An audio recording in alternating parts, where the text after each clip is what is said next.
Welcome to the Storyteller's Mind Movie Makers, the podcast where stories are not just told, they are felt. Hosted by Melissa Reaves, master storyteller, dynamic keynote speaker, and founder of Story Fruition. This podcast is your guide to transformational storytelling. Each episode, Melissa takes you to explore the art and science of crafting powerful narratives that move hearts, shift perspectives, and spark actions. Whether you're pitching to investors, leading a team, or stepping on stage, your story is your superpower. So get ready to build your story library and ignite your impact. Welcome to the Storyteller's Mind Movie Makers. Hello, storytellers. It's good to have you here. I'm Melissa, and I am ready to talk about something really, really close to my own heart. And I am going to begin this podcast with a question to you that might make you uncomfortable, some of you. And I want you to think about yourself in business and ask, am I a heart-led leader or am I ego-led? Let that sit with you for a sec. What's the difference between a heart-led leader and an ego-led leader? Well, the best way that I can share and talk about this is through stories, obviously. So let me share one, and you tell me. So it's 2018, and I have just debuted.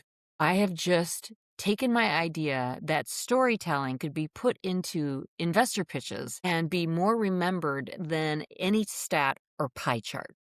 And it will emotionally connect people, and that's what we will remember. And it works. The students are yelling my name out at the end of the competition, which was a business plan competition. They were like, Melissa, Melissa. And it was really lovely and unexpected. And I thought, I might be onto something.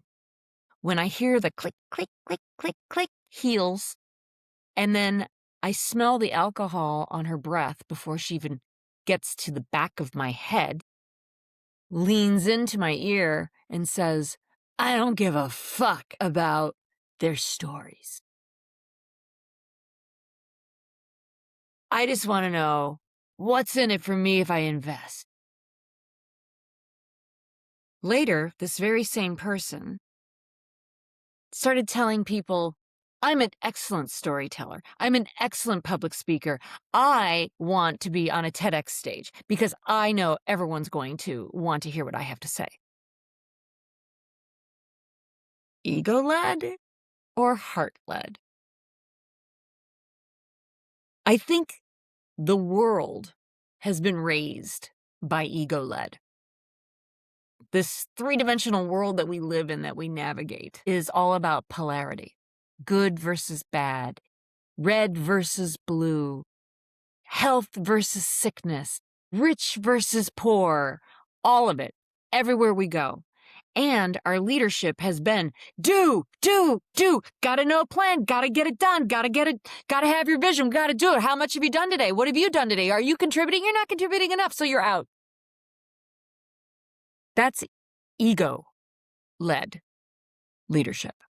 That's the type of leadership that makes people feel tight, gets anxiety going, and it's not a fun place to be. And that's where you start seeing burnout. And if you look at today, there are more entrepreneurs coming forward in the world and breaking the chains of the corporate America that, yes, you got a nice paycheck, but for what price? A heart-led leader are refreshing. They're the ones that when they stand up, you know that they're not there for you to, look at me, look at me. They're there for you to know that they see you, that they've even been there, and they're going to provide guidance to help you as you navigate through a situation. These are what so many TEDx talks offer. You know, it's like you get on your platform, you have a message, and the really good ones are the ones that everyone can relate to. And that, in most cases, if not all, is heart-led leadership. Ego-led is I. Heart-led is we. Ego-led is do it. Heart-led is let's find it together. Ego is I want to go fast, so I'll go alone. Heart-led is let's go far, so we'll go together.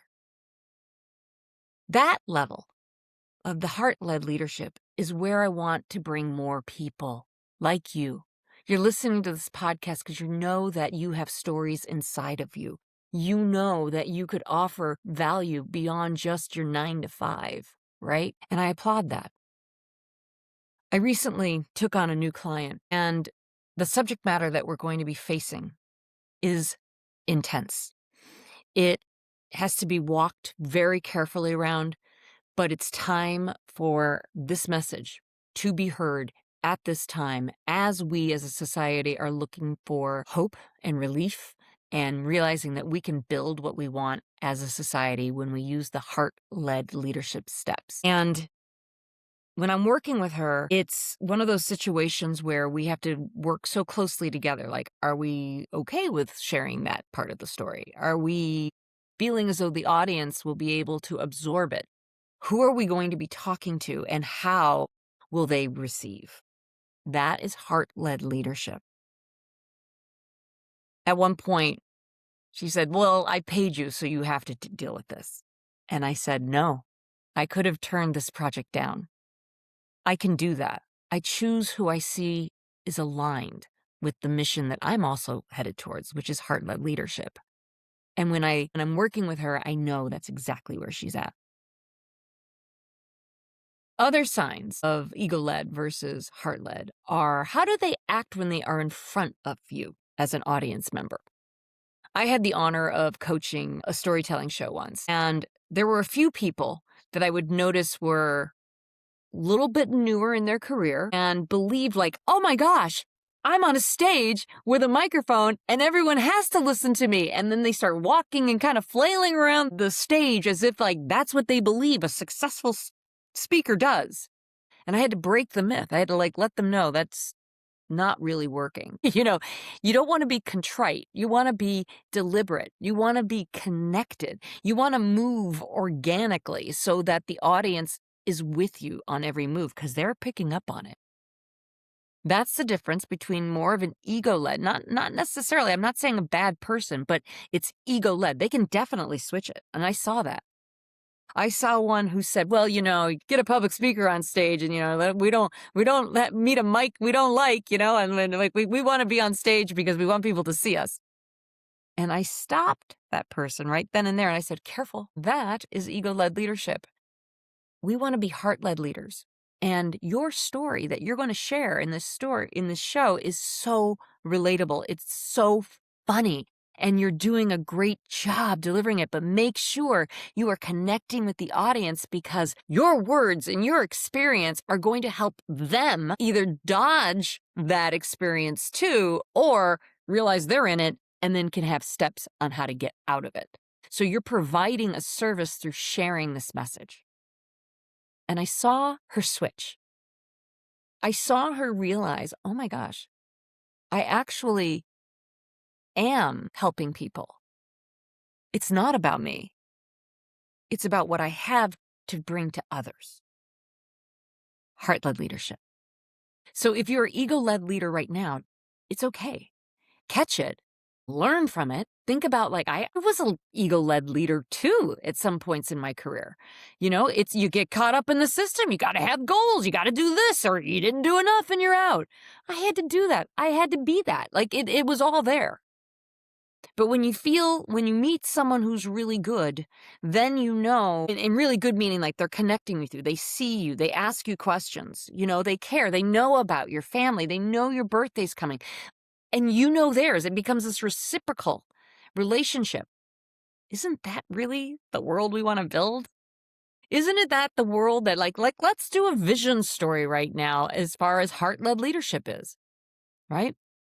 I want to see a world where it isn't an I focus. It's a we. It isn't look at me. It's let's build something together. It's respect. It's celebration of our diversity. Thank God. And as we get to know more and more of us as a species, we are only getting stronger. And it's not about who makes the most money. It's like communal and basic needs are covered. Because why are we paying so much just to exist on a planet that we were born into? We got to get that fixed, And so those are vision stories that have a heart-led energy.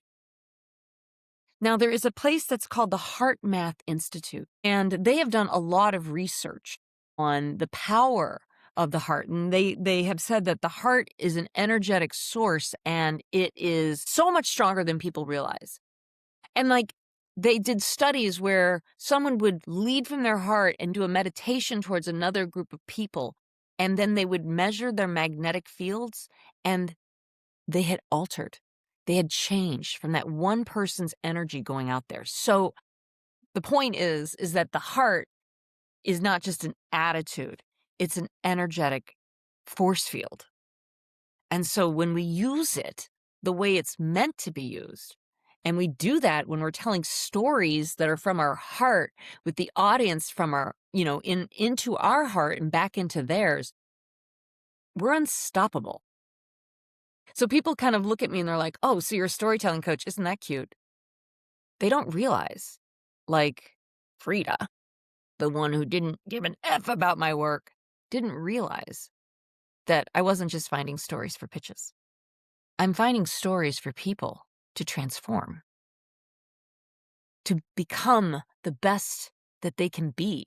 Because when they realize and they put all these little dots together of their life and they realize who they are now, they find their own stories fruition, it's powerful.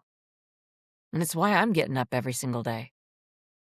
So I hope this makes you think. So this week, I want you to think about a few things. Like maybe before you go into a meeting, if you're leading it, take a minute to you don't even have to be in the actual room you're going to be in, but see your team there and say something from your heart. Just say, I want to have a productive meeting that inspires people.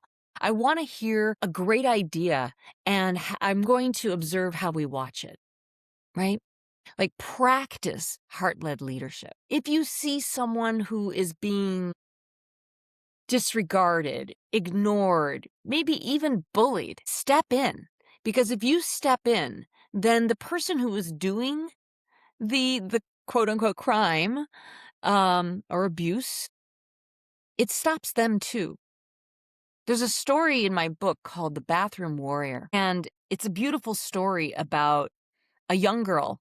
She's 12 years old, walks into her school bathroom, and there's this little Hispanic girl. And the main character, Luisa, is a Hispanic woman. She's very white passing, as she says. And she's in the bathroom, and there's this little tiny girl. Her name's Delia. And she's putting her little combs in her hair when these two bigger white girls come in and they look at Delia and they knock her combs to the floor and they're like, what are you doing here? You don't even belong here. You don't even speak our language. Just go back where you are. And Luisa all of a sudden turns, confronts head on the two bullies and says, who are you to say that to her? You have no right to say that to her. She has every right to be here. And you best leave if you want to know what's good for you. And the girls squealed out of there like a couple hyenas.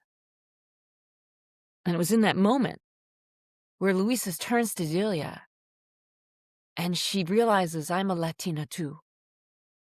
And they bonded. And both of them walked out of that bathroom. Different people. Different people. In fact, for Luisa, her work in today's world, and this is like 30 years later, she's now a working adult, is helping people navigate being an immigrant into a new community. So our stories are everything, but coming from our heart, when we're finding these stories, when we're walking into the meetings, that is heart-led leadership. And so you'll be hearing a lot from me about this because we all have it in us. We just got caught up maybe in the constructs of our society that taught us how to compete instead of unify. All right, that's it for this week. Thanks for coming in. If you like something, please comment. I would love to hear your comments. Like, share, tell people. We want to get momentum for this. This is a podcast I want a lot of people to see. So I appreciate you and have a great week. Thank you for joining us on the Storyteller's Mind Movie Makers. If you're ready to build your story library and turn your lived experiences into unforgettable mind movies, be sure to subscribe, leave a review, and share this podcast with others on the storytelling journey. And don't forget to follow us on YouTube and Instagram at Story Fruition for even more storytelling tips, behind-the-scenes moments, and live story coaching. Until next time, keep crafting, keep sharing, and remember, tell your stories and tell them well.